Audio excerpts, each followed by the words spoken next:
I mean, some people have called her fearless, but you make a point of saying that, in fact, she did feel fear, but that she simply moved forward with it. I mean, can I mean, how do you sort of respond and process that ability of this woman who, was barely 5 feet tall to know that, her life had been threatened and yet she kept moving forward with her work?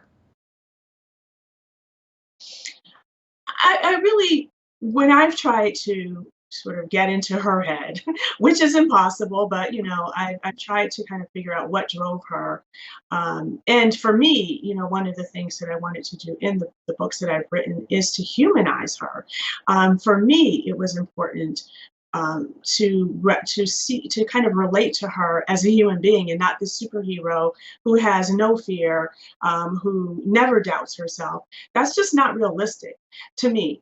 And so I always sought ways to figure out, like, how did she keep moving forward in the midst of fear, despite the fear, despite feeling doubt about herself or feeling alone sometimes.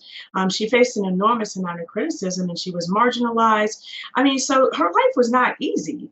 And so the way I processed it in my own mind is that she was so focused on getting justice and making sure that the situation that led to her friend's death would be known. And she believed that the truth would lead to justice. If only people knew what was really happening, then there would be some pressure on the Southern community to stop this lawlessness.